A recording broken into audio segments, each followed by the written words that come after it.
In today's video, I'm going to talk about what to do when you are dating someone in a situationship who you cannot get off your mind, you cannot seem to let go of, even though they are not giving you what you want. Someone who has gotten under your skin and into your mind, and you just can't seem to find the strength to cut them off and move on. I'm going to be giving you 7 steps that you can take to find the strength you need to actually go out and find the love you deserve. Welcome back to the channel. I'm Matthew Hussey, and if you are new here, I have spent the last 17 years of my life helping people find love, raise their standards and their confidence, and heal from the past. This year, for those of you that don't know, I released a brand new book, Love Life, How to Raise Your Standards, Find Your Person, and Live Happily No Matter What. If you haven't got a copy, pick one up. I know a lot of you who I meet in the street come up to me and tell me that you've loved my work for many years, but when I mention that I have a new book, a lot of you still don't know about it. So go check out the new book if you haven't already, and let's get into it. So how do these situations play out? We meet someone, they represent something exciting or familiar or something that feels so alluring. And maybe we feel a lot of chemistry. We feel great in their presence. The sex is great. We feel connected to them. We have great conversations with them. Maybe when we're with them, it even feels like a relationship. But when we're not with them, it feels cold. It feels inconsistent. It feels like a hangover. It feels like we're never really satisfied or fulfilled. We never feel safe. Maybe because they don't want the same things we do. Maybe because their communication is really inconsistent.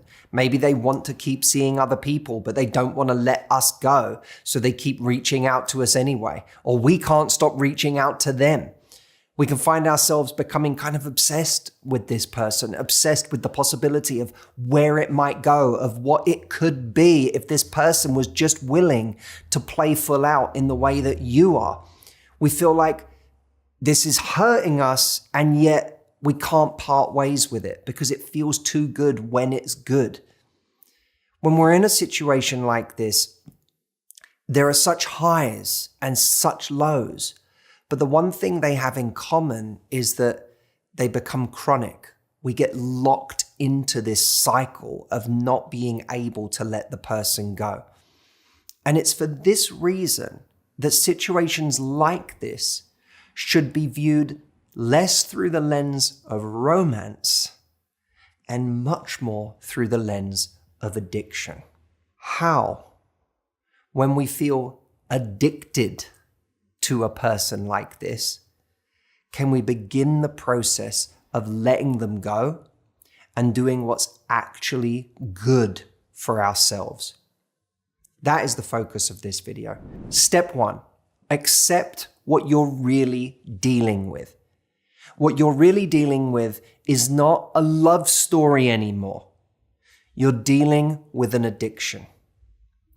When you realize that, we stop repeating all of the details of the love story, how we met, how great the conversation is, how we can talk about anything with this person, how they know you so well, how the intimacy is so amazing, or I've never felt like this before.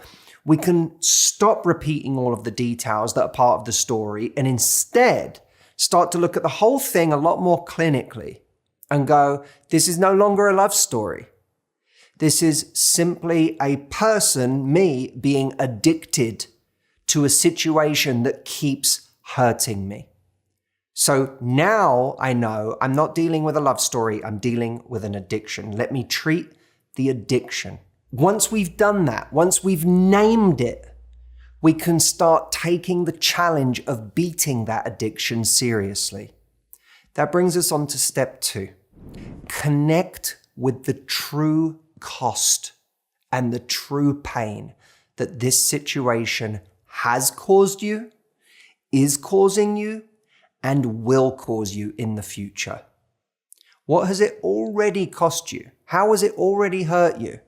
Maybe it's cost you your peace of mind. Maybe it's cost you your sanity. Maybe it's cost you any sense of calm in your life because it's made you feel anxious. Maybe it's cost you your confidence. Maybe the last 2 years you've lost productivity in your life. You haven't achieved certain things because you've constantly been thinking about this person. Or it's cost you the ability to meet someone else in those last 2 years because of how much you've been wrapped up in this situation, even if it hasn't been exclusive. Even if this person has been seeing other people and you've had permission to see other people, you know you haven't been open to seeing anyone else. You haven't been an emotionally available person to anyone else because you're so wrapped up in this person. What is it costing you right now? Tell yourself, it's continuing to cost me happiness in my love life because I'm not finding it here in my addiction. And this addiction is preventing me from meeting anybody else. So it continues day by day to rob me of any opportunity to have real happiness in my life. It's costing me my time every single day that I stay in it. It's costing me my sanity. It's making me a worse friend to the people around me. It's making me a worse sister or brother, family member to the people around me because I can't be my best self with anyone. Because all I keep doing is talking about this person, being anxious about this person, being wrapped up in how much pain I'm feeling that this isn't going my way. So I'm not able to show up for the people in my life. What is it going to cost you in the future? Because here's the thing, sometimes the reason we haven't left yet is because it hasn't become painful enough. Right? We tend to change when something becomes so painful that there's no other option. But let's imagine that right now, it's not painful enough for you to leave. Well, we can find pain in the future because there is a reckoning coming. There will be a time, I know this because I deal with people every single day who are in this position.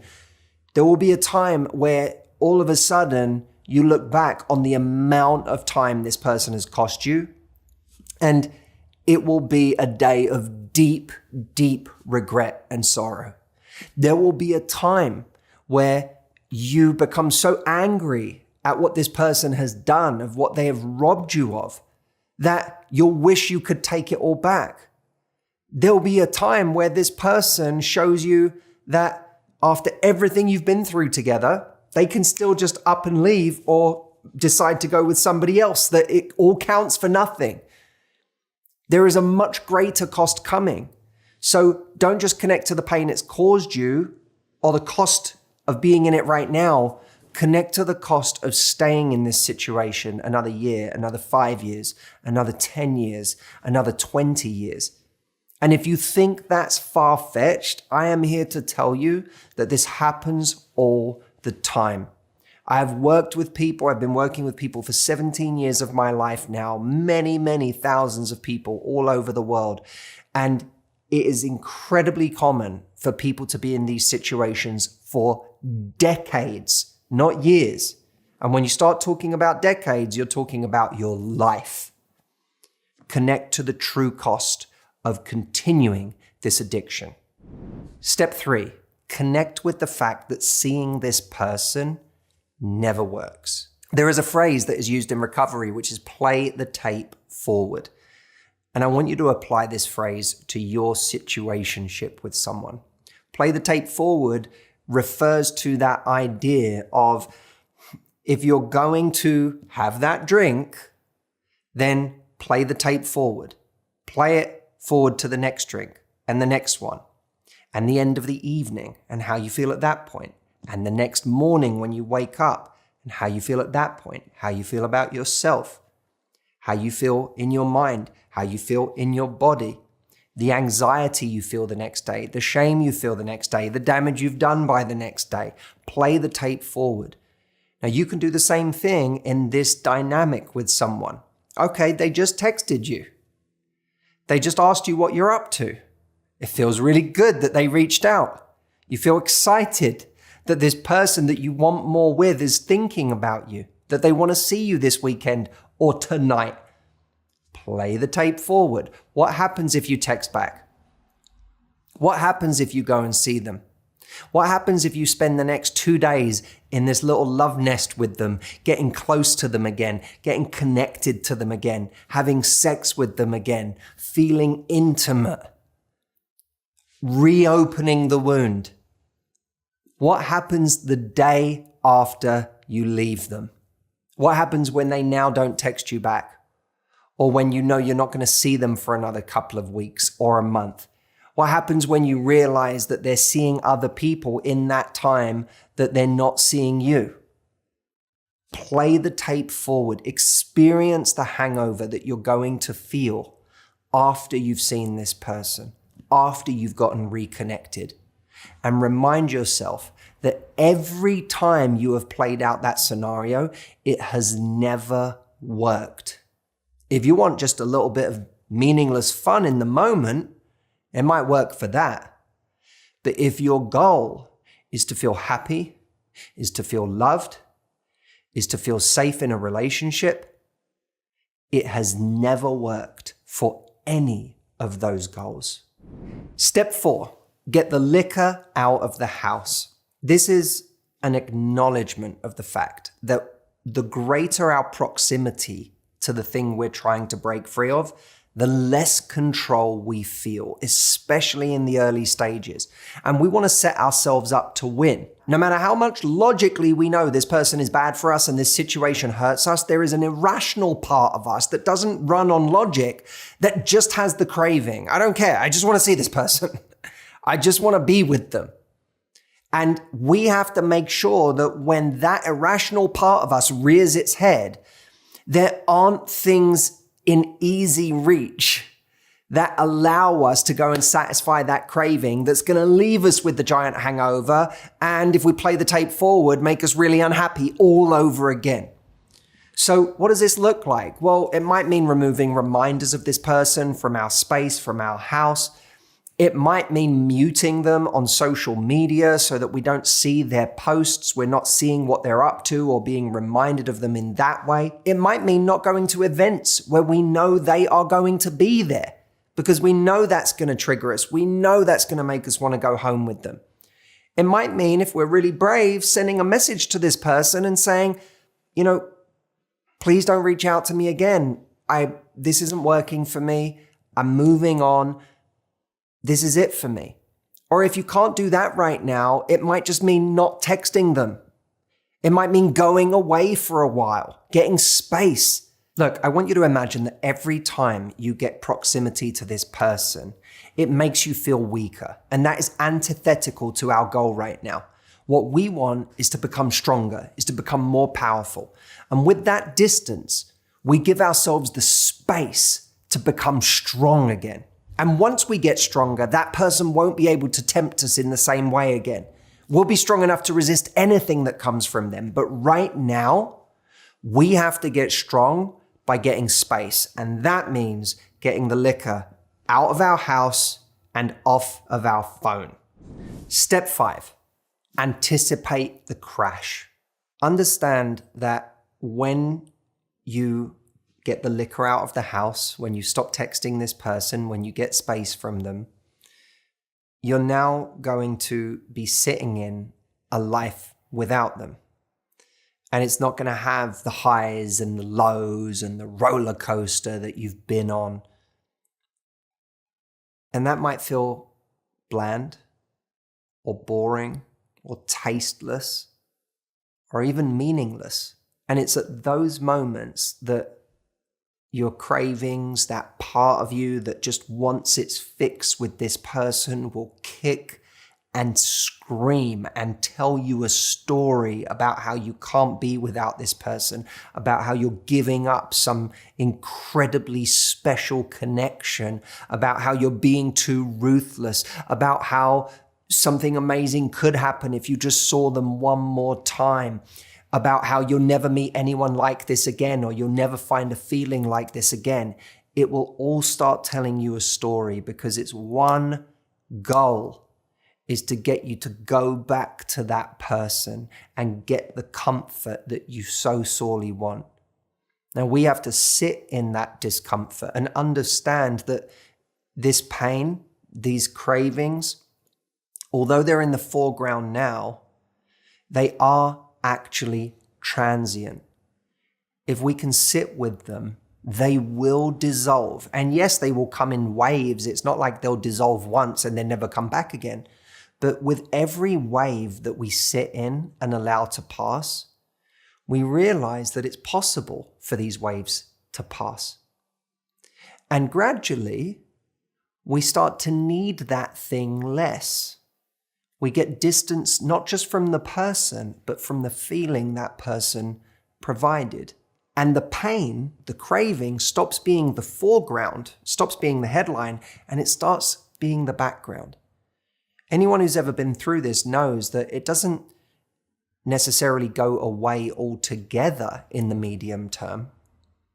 But once the pain is the background, not the foreground of your life, it gets much, much easier to manage. And actually, even more than that, it starts to make space for other feelings to emerge.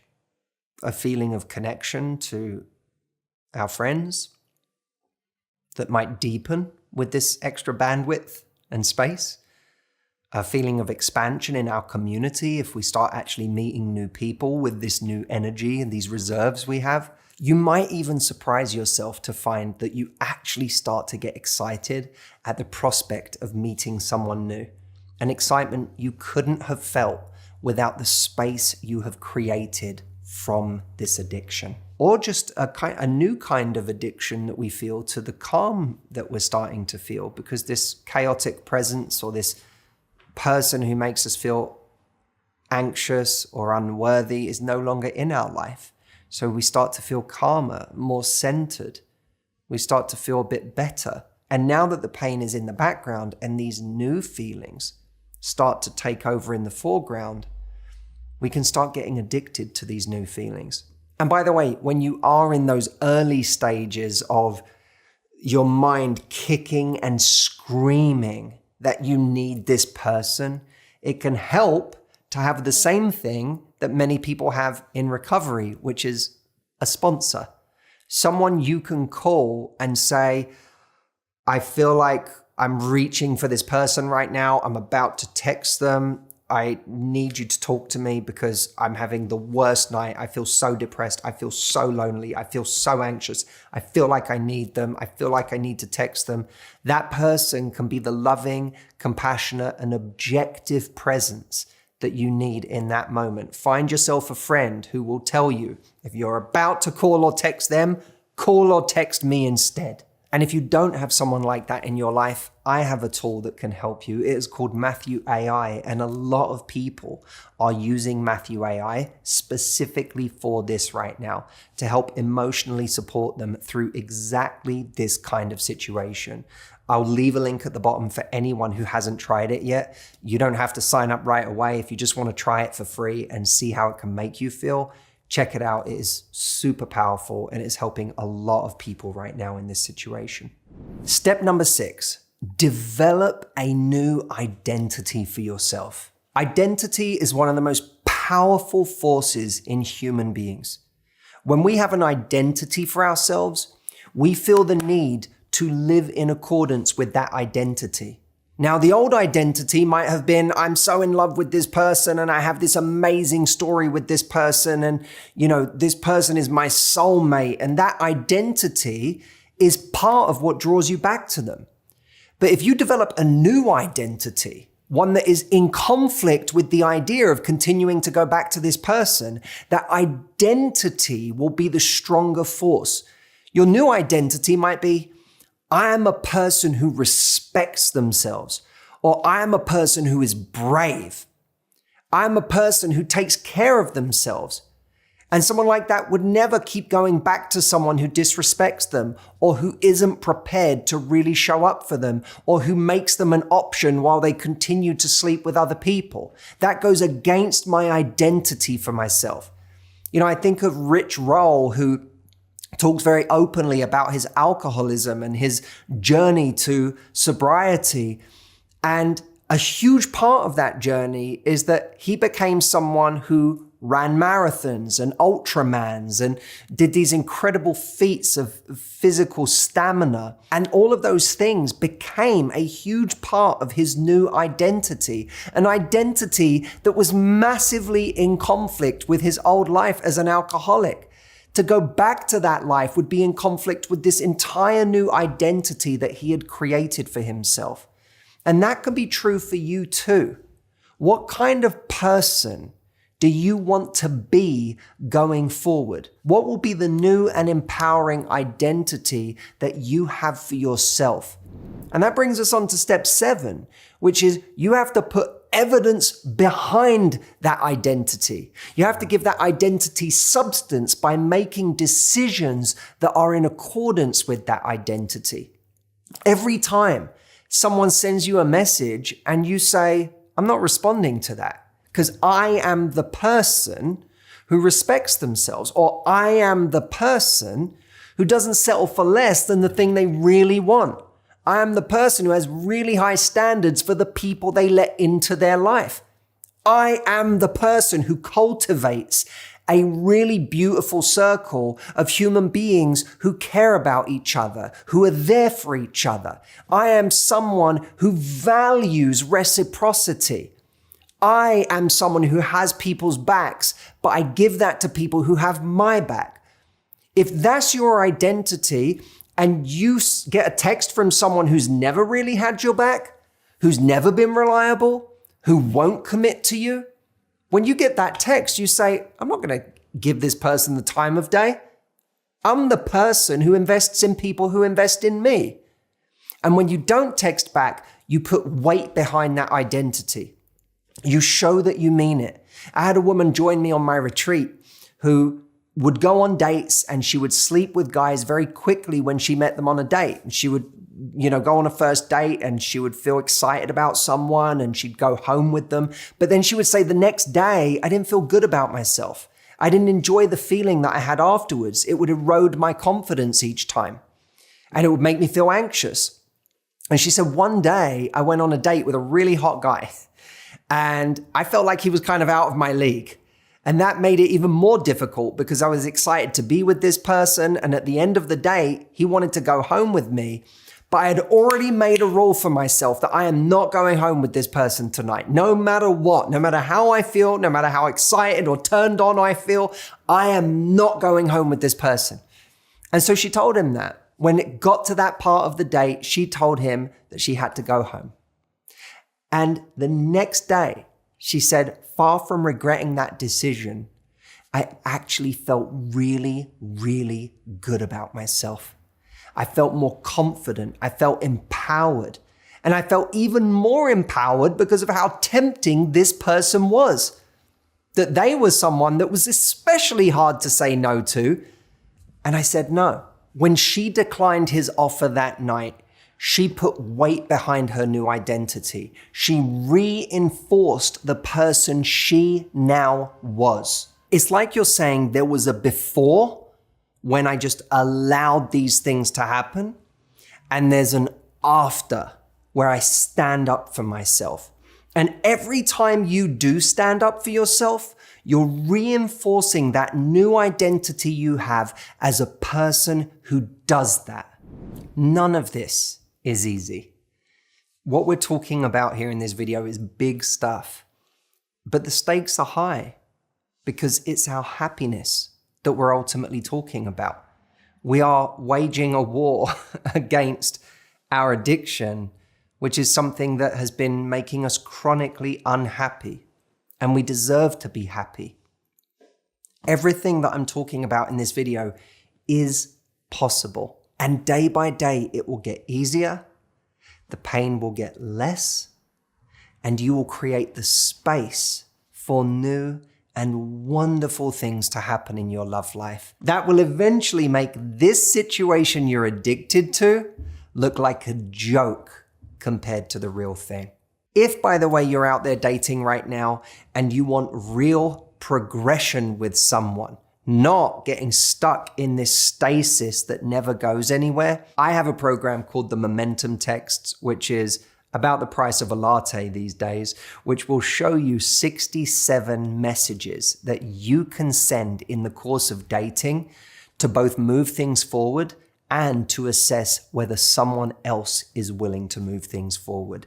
I know that many of you love my practical advice when it comes to being out there and dating. This program is one of my most practical ever. So if you haven't tried it yet, go check it out. It's called the Momentum Texts. I will leave a link right here. It is momentumtexts.com for you to go and grab a copy of that program. Thank you so much for being here. I look forward to reading your responses, and I'll see you next time.